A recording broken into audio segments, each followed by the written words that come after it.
Jerusalem. For Christians, the most important events in history took place here. The Bible says this is the city where Jesus lived his last days and was crucified. What happened here changed the world. Over 2,000 years, the city too has changed. Destroyed and reconstructed more than 20 times in as many centuries.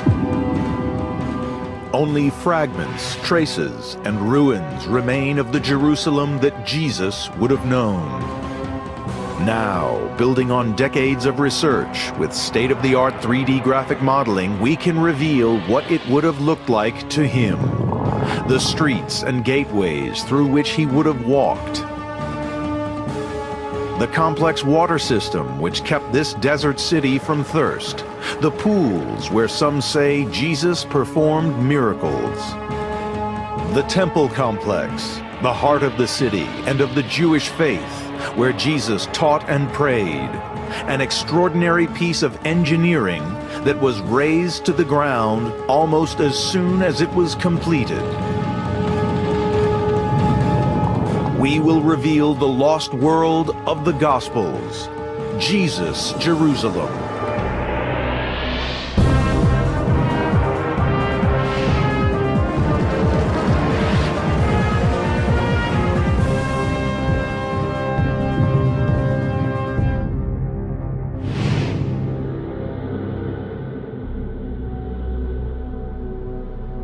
In Jesus' time, Jerusalem was the heart of Judea, the kingdom of the Jews, a people defined by their religion. To them, this was the most important place in the world.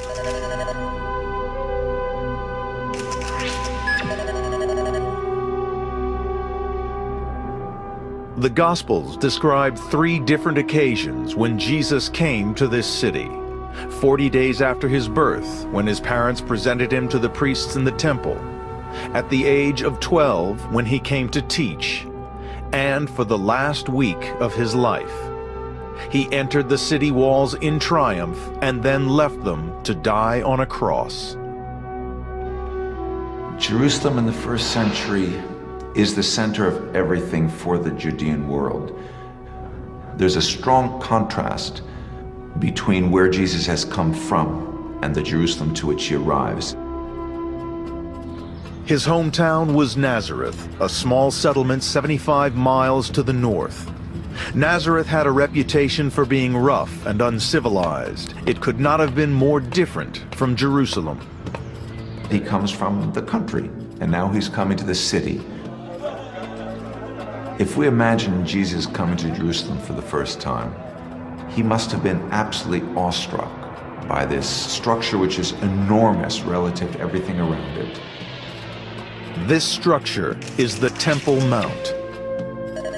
For investigators trying to piece together what this city looked like in the first century, it presents a unique challenge. Most of what was built here has been lost to time, destroyed within decades of Jesus' death by a rampaging Roman army. And because this site is sacred to 3 of the world's great religions, Judaism, Christianity, and Islam, no excavations have been allowed here for more than 150 years. Nevertheless, through detective work and the study of ancient records, it is now possible to rebuild the Temple Mount as Jesus knew it and uncover the secrets of its construction. It was the brainchild of Herod the Great, king of Judea at the time of Jesus' birth. Herod's achievements will always be overshadowed by what is written about him in the Bible. That he ordered the slaughter of newborn babies. That he tried to murder the infant Christ. Herod generally gets a bad rap in history. Herod was an extraordinarily skilled administrator. He was also a visionary builder. Not just what he did to aggrandize the temple and the Temple Mount, he built this extraordinary fortress at Masada. He built this extraordinary palace complex at Herodion. He wanted to be remembered. He wanted to be Herod the Great. And so the world that Jesus lived in was one molded by his would-be killer. In around 15 BC, Herod had embarked on a plan to build a new temple complex, far more grand than what already stood there. He would triple the size of the existing structure to make it cover an area equivalent of 25 football fields. He would surround it with huge walls. But he faced two major engineering challenges.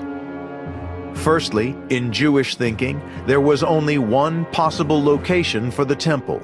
He would have to demolish the existing structure, and the priests didn't trust him. They didn't believe he'd finish the job. To prove his good intentions, every stone needed for the new building would be quarried before work began on the site. 1 million tons of stone from sites all around the city. It took 8 years. A still greater challenge was that the summit of the Temple Mount was a peak, not a plateau. More than that, it was simply too small for Herod's plans. Herod arrived at a simple but extraordinarily ambitious solution. He made the mountain bigger. The Temple Mount that Jesus knew was in fact the largest man-made structure on Earth. The floor of the plaza, which would hold up to 250,000 people, was effectively a roof. It covered a network of chambers. If we look at the Temple Mount today, we see a flat, huge area, which is all leveled. But in matter of fact, it is all artificially built. There is a mountain hidden at the very center, and the mountain looked like that, and what was added is a hanging floor going all the way here, and the walls around here, the retaining walls, support it. How one hang a floor like that? By supporting it with a lot of arches, walls below. In the southeastern corner of the Temple Mount, there are 4 levels of arches making vaulted rooms. Each arch is 20 feet wide and 20 feet high. The technique of arch building is well known in Herod's time. The Romans use it extensively.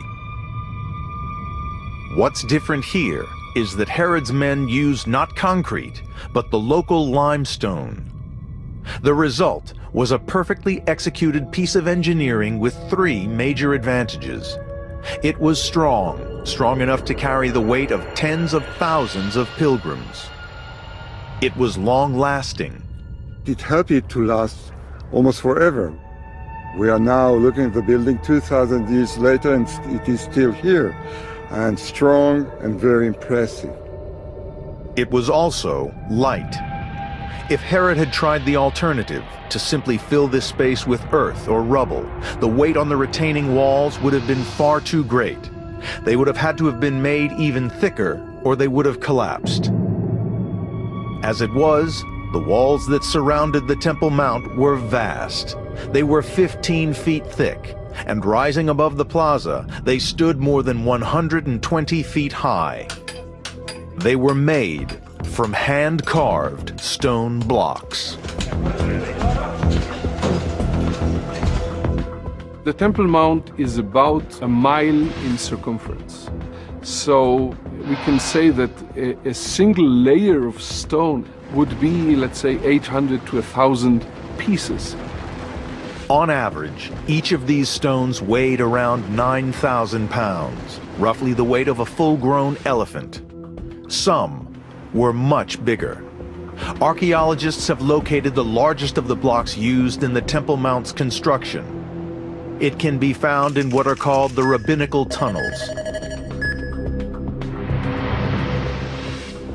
Now buried by 2,000 years of progress and change, in Jesus' time it was in plain view at street level.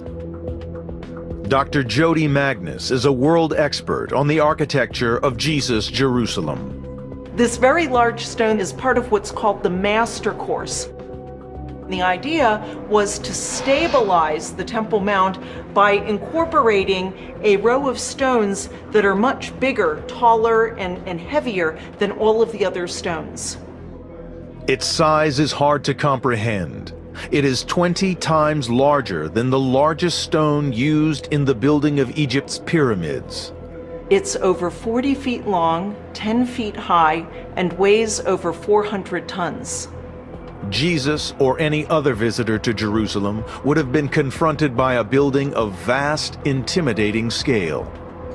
And Herod's builders took this into account with a trick of enormous skill.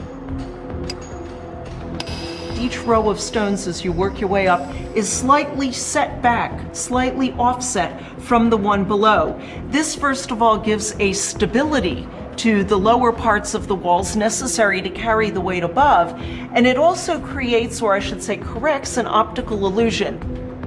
If the stones had been laid flush, perfectly straight one above the other, the building is so monumental that when you looked at it, it would have seemed to have been leaning over, it would have seemed to have been top heavy. So this actually makes it look as if the wall rises straight. The stonemasons were so skilled that the fit between the stones was almost airtight.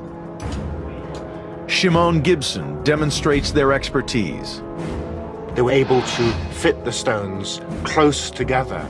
The stonemasons were so precise that if I tried to put this sort of $50 bill in here, I could just get it in. But that's about it, nothing else. This section of the wall has stood for 2,000 years, but engineers relied on craftsmanship, not mortar, to hold the blocks together.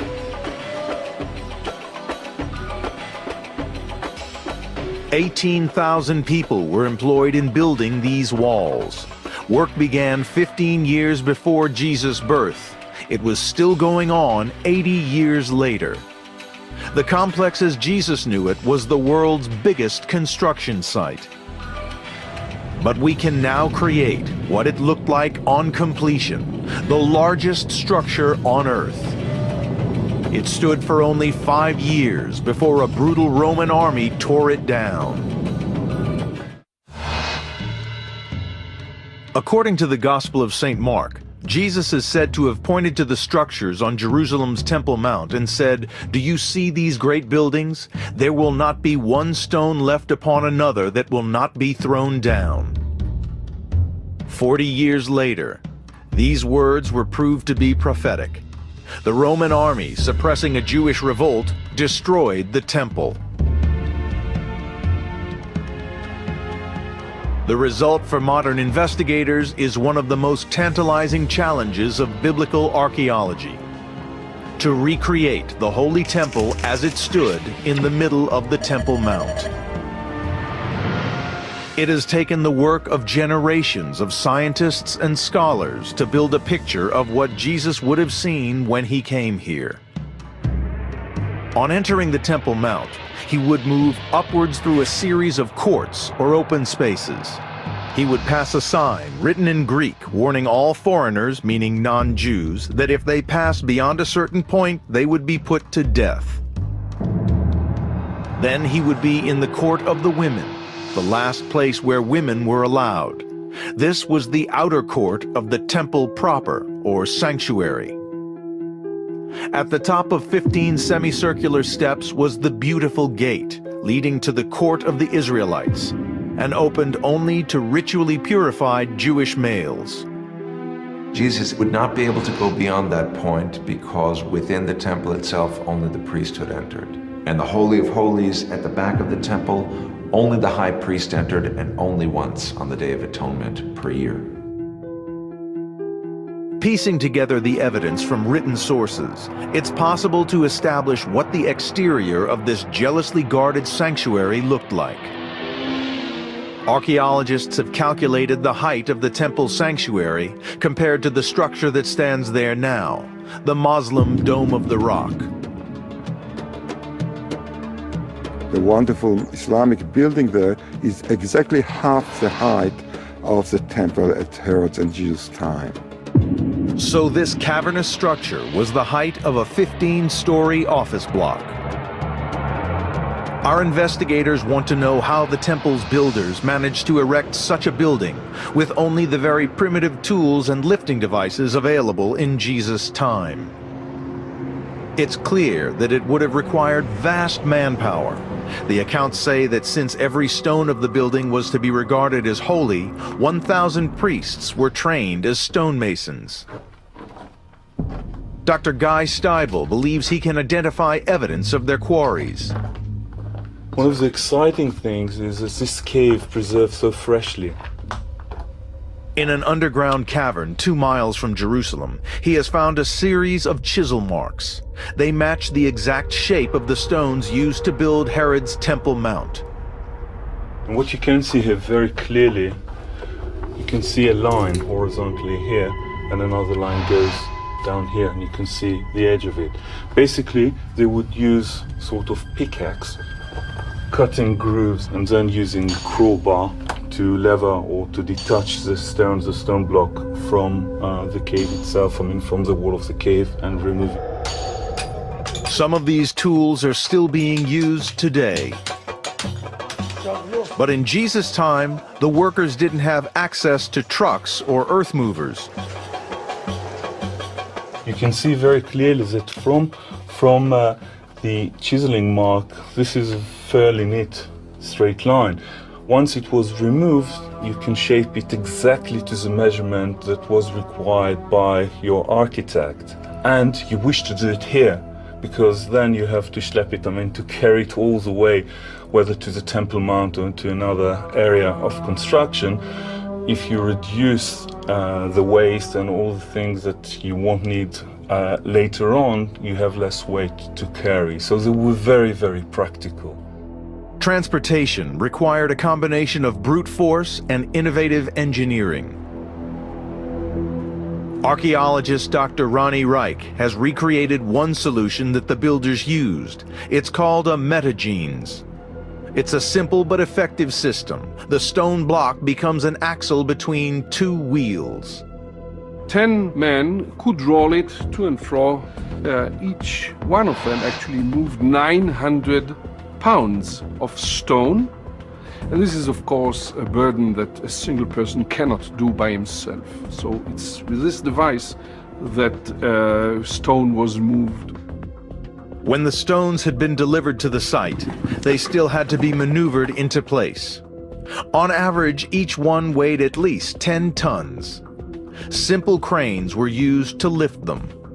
Here we have constructed a bipod with ropes and pulleys, and the ropes can be pulled with levers. With 8 people working, we could lift the stone 1 meter, 2 meters, 3 meters high, and then let it down easily.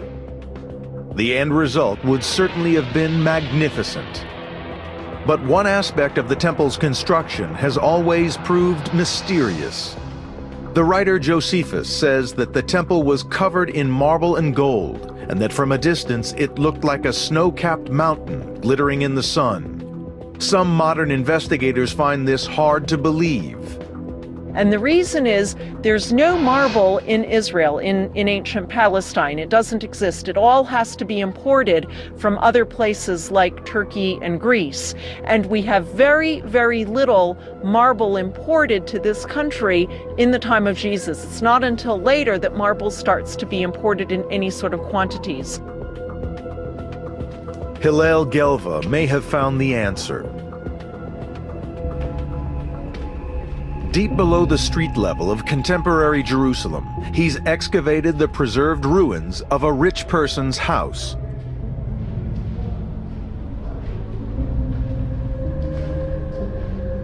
The walls and ceilings are covered with intricate designs. And these designs show that Jerusalem's builders had the skill to sculpt plaster and create the illusion of stone. This wall has been cut to mimic the framed blocks that make up the walls of the Temple Mount. This is imitation in plaster of construction in large blocks. Each block had a frame, and here it was left white, not decorated, but other examples are with decoration. It seems possible, then, that the sanctuary's awe-inspiring facade was created using a very cunning technique.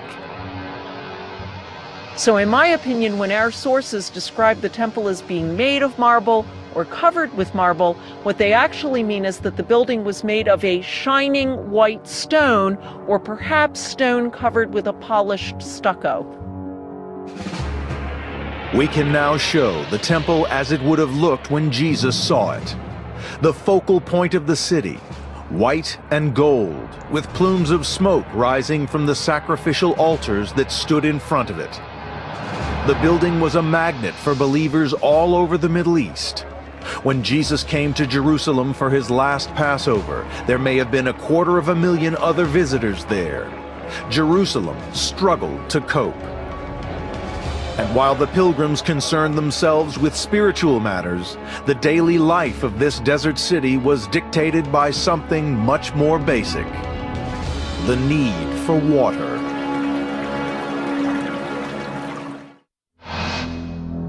Tradition has it that 1 week before his death, Jesus entered the city of Jerusalem in triumph. Crowds gathered to welcome him, chanting and waving palms. Many of the people were his followers, but the city was already full of people come to celebrate the feast of Passover. The normal population of Jerusalem around the time of Jesus is probably well under 30,000. And probably during the time of the festival, certainly the Passover festival, one can imagine that it might have been 10 times that. It might have been 300,000. Jerusalem at this moment was the fastest growing settlement in the Middle East. It received over 1 million visitors a year. Our investigators have been trying to build a picture of what the city looked like and how it handled this massive influx of people. Some of the benefits seemed positive. Pilgrims brought wealth. The construction of the temple itself engendered or created a lot of money. People came to Jerusalem as pilgrims. They had to spend money for lodging, for food, for gifts and souvenirs along the way, and of course pay the temple tax and also pay for sacrifices. Decades of deep excavation along the western wall of the temple have uncovered the remains of a street, 30 feet wide and 3,000 feet long, which functioned as a shopping mall. It's known as the Herodian Street. Jesus would have walked here. This is the main street, the main thoroughfare of Jerusalem. And you have just to imagine a large number of people coming here to buy and sell things in the various shops along the street, or those who came on pilgrimage. This is the heart of Jerusalem. Some archaeologists call this place Wall Street, acknowledging that it's the financial heart of the city. They have also pieced together physical evidence of the close relationship between these commercial interests and the spiritual life of the temple. Examination of the wall at the southern end of the street reveals the remains of an arch. It's known as Robinson's Arch. More than 50 feet tall and with a span of at least 40 feet, it served as one of the main entrances to the temple complex. And built into its base, against the walls of the Temple Mount, were stores that would sell goods to pilgrims.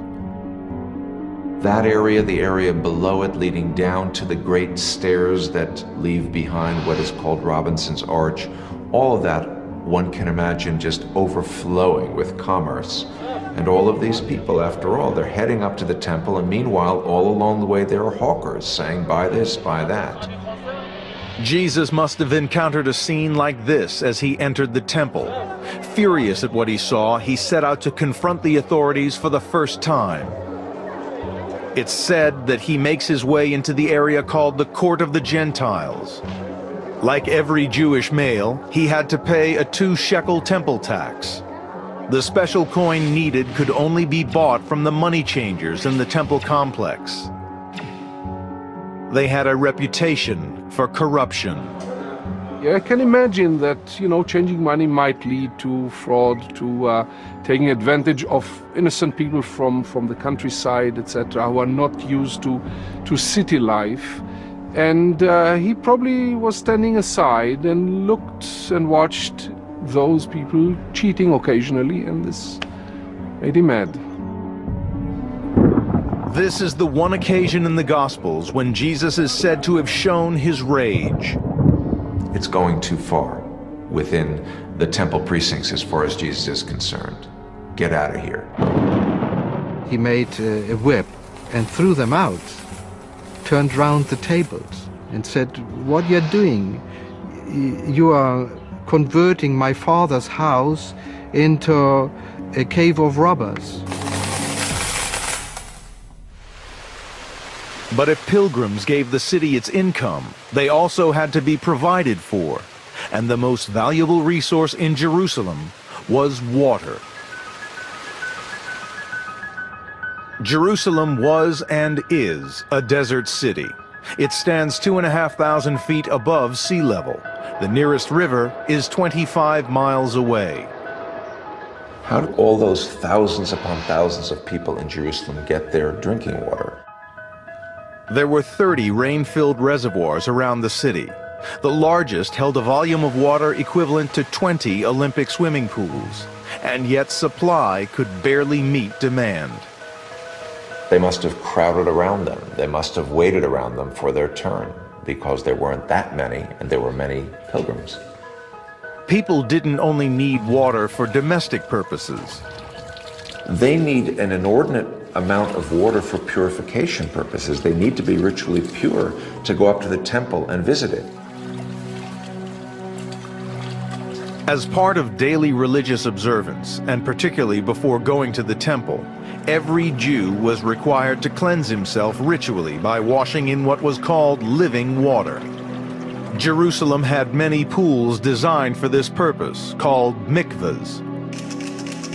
It was at the biggest and busiest of these, the Pool of Siloam, where Jesus is said to have performed one of his final miracles. In the Gospel of John, we hear of the story of him healing the blind man. He takes some dirt from the ground, spits on it, smears it on his eyes, and says, "Now go and wash in the Pool of Siloam." It was a chance discovery during engineering work on a nearby pipe that led Ronnie Reich to pinpoint the precise location of this pool and understand just how large the Siloam pool was. Fed by one of Jerusalem's only natural springs via a tunnel 600 yards long, it's thought to have covered up to 20,000 square feet. If Jesus did heal a blind man who came and bore witness here, then the story of this apparent miracle would have been heard by hundreds and then spread throughout Jerusalem. It was a public challenge to the city's authorities.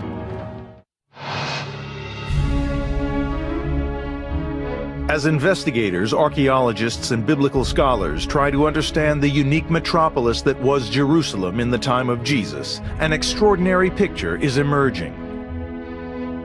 This is a desert city obsessed by water, where spiritual matters govern every aspect of daily life, where practical, innovative engineering sits side by side with mysticism, where in the run-up to big religious festivals, crowds would gather at key points in the city. Shimon Gibson has been part of the team trying to uncover and recreate the most intriguing such site, the Bethesda Pool. Lying to the north of the temple complex, it is at this pool that, according to the Gospel of John, Jesus told a paralyzed man to take up his bed and walk. Archaeologists have dug down 40 feet through 2,000 years of rubble to uncover the place as Jesus would have seen it. What's fascinating is that even before he came here, this pool was said to have healing powers. Jesus comes to the Bethesda pool, and there is a whole lineup of elderly people, of crippled people, of blinded people, and they're waiting essentially to get their turn in the pool. The man who Jesus cured is said to have waited years for a chance to bathe in the waters here. And what Shimon Gibson discovers fits the story. The steps from the time of Jesus are very well preserved. As you can see, there's a flight of steps here with a landing between each set of steps. These landings fit in very well with the Gospel of John's story, that the infirm were brought in to the pool itself and that Jesus then enacted his miracles. The reason that the sick were carried here to rest on the landings and bathe in the waters was that the waters were said to bubble and churn red with blood. Shimon Gibson investigates the hidden system of tunnels and shafts which regulated the flow of water into the pool of Bethesda.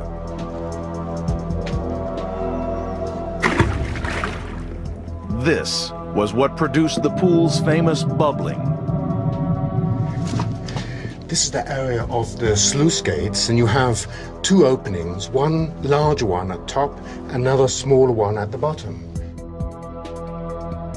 The sluice gates gave precise control over the depth of water in the pool. They were accessed via a vertical shaft sunk through 50 feet of rock. If I can, let's see, here we are.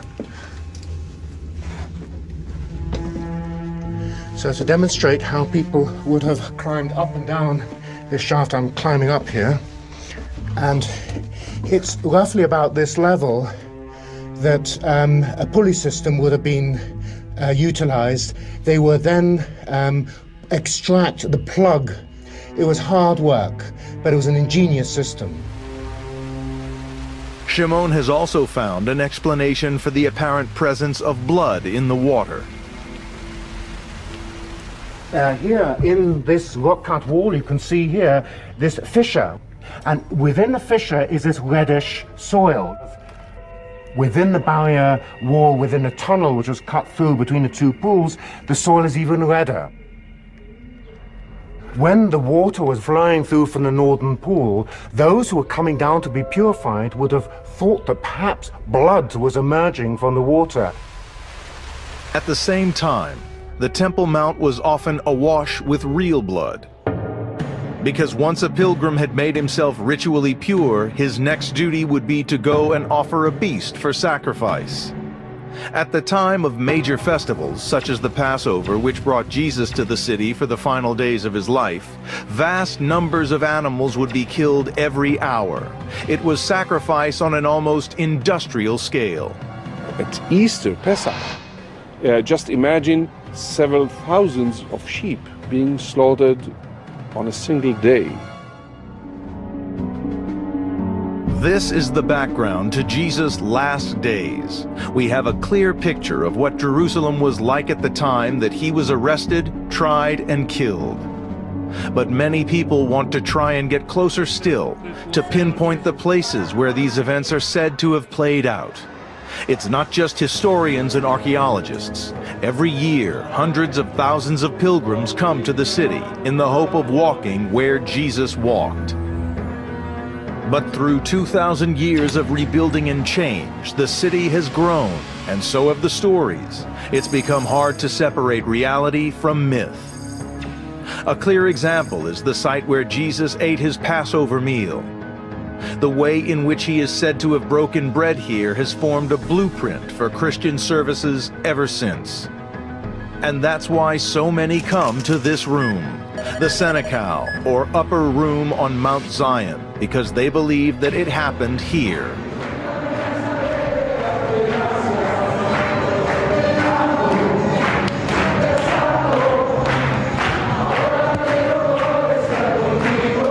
The architecture of the room that is today identified as the site of the Last Supper is clearly much later than the time of Jesus.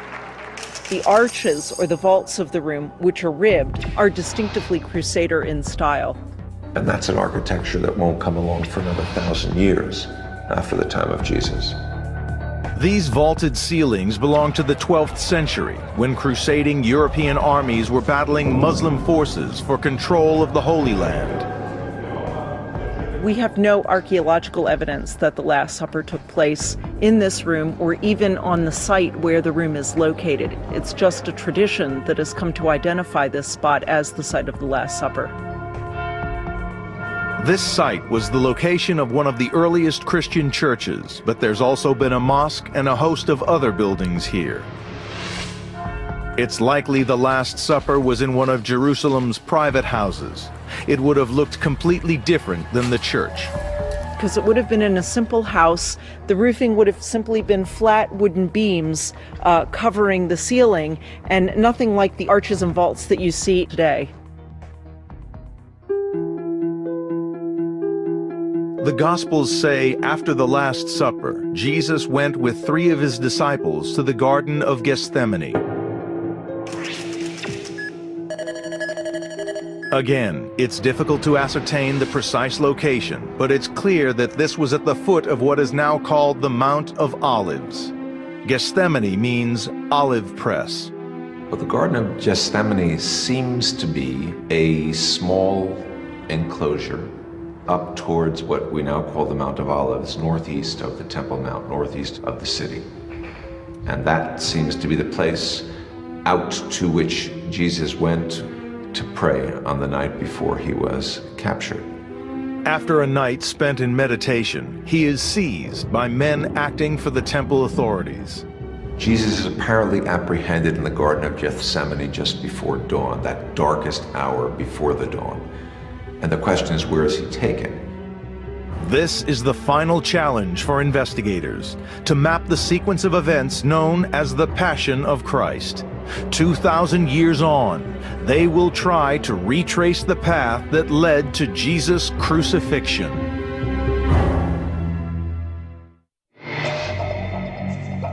The Gospels agree that after his arrest, Jesus was brought to the residence of Pontius Pilate, Judea's Roman governor. This makes historical sense. The Roman Empire had a tight grip on this city. A big political decision, such as the execution of an apparent rebel or revolutionary like Jesus, had to be made by Rome's representative. Again, tradition has attached itself to one particular site as the place where Jesus was beaten, paraded before the mob, and then sentenced. Generations of pilgrims have been told that it happened at the Antonia fortress. The Antonia was the headquarters for the garrison of Roman soldiers stationed in Jerusalem. Very little remains of it now, but investigators have been able to reconstruct it from ancient writings. Situated at the northeast corner of the temple, it was a block-shaped structure with 4 massive towers, each well over 50 feet high.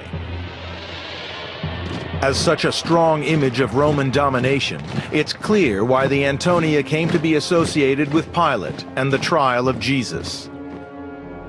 Today, almost nothing of it remains. Looking for hard evidence, Jody Magnus heads to a paved area identified as the Lithostratus, supposedly attached to the fortress and the place where Jesus was crowned with thorns. The Lithostratus is mentioned in the Gospels as the site where Jesus was sentenced to death by Pontius Pilate, and so modern Christian pilgrims to Jerusalem revere this site. The problem is that the science just doesn't support this part of the traditional story.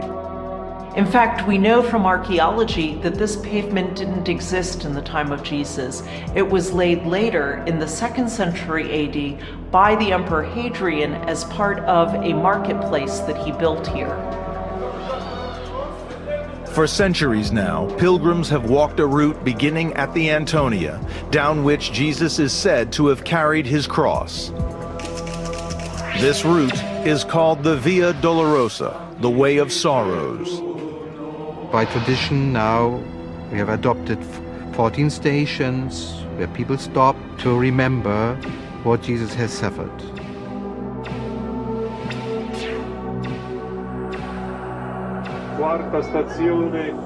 But there is little to prove that this is the right route. People who believe they are following the footsteps of Jesus to the point and place where he's confronted by Pontius Pilate, where the soldiers hold him in captivity, where they jam the crown of thorns on his head, may be mistaken. The idea that this is the route that Jesus took is based on a simple misconception, that Pilate's residence and the headquarters of his troops were the same place. Actually, records suggest that Pilate probably lived in another building, a palace constructed by Herod. We now know that contrary to medieval tradition, the trial of Jesus would have taken place within the old palace of Herod the Great, the Praetorium, where the governor Pontius Pilate, coming up from Caesarea, would have been lodged. No trace of this palace has been found, but we do know that it stood to the southwest of the temple. And if this was Pilate's residence and Jesus was brought here, then his final journey did not follow the Via Dolorosa. Modern Jerusalem is not the city that Jesus knew, and it is almost impossible that anyone could now walk the exact path that Jesus took. For most of the people here, it's the spiritual dimension to this journey that's important. And yet, remarkably, there is strong evidence to suggest that we do know where Jesus was killed and buried. Scripture talks about Golgotha, the place of the skulls, as the place where Jesus died.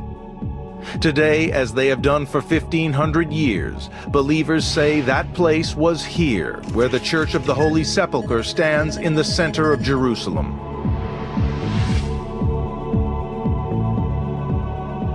It is thought that this place only became a church 300 years after the death of Jesus. But some scholars have argued that it couldn't be the true site of Jesus' death and burial, because the Gospel says that these events took place outside the city walls, since Jewish law forbade either execution or burial inside the city. In the case of Jerusalem, the configuration of the city was different then, and that the site of Golgotha was outside the city at the time of Jesus, but subsequently, of course, it's within the bounds of the city. What we do know based on archaeological excavations is that the area of the Church of the Holy Sepulchre, in particular the rotunda, was part of a larger cemetery. In other words, this was an area that was beyond the city walls. It was not within the city. At a spot on the edge of the church, Jody Magnus finds proof that burials did take place on this site 2,000 years ago.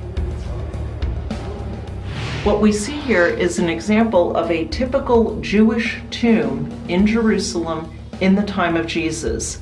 These tombs were typically rock-cut tombs with burial niches or loculi cut into the walls of the burial chambers. All the facts fit. The weight of the evidence suggests that this really might be where the burial took place.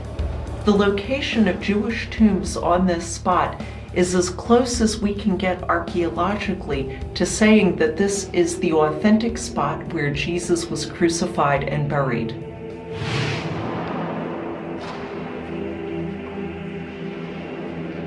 Jerusalem is an extraordinary city today, and we can reconstruct a detailed picture of what it was like 2,000 years ago.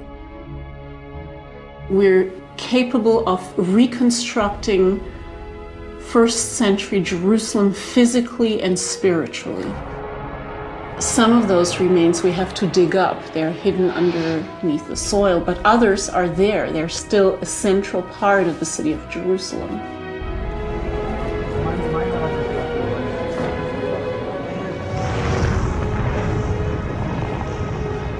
By rebuilding it, we get a glimpse of a time and a life that, whatever we believe, played a massive part in shaping our world.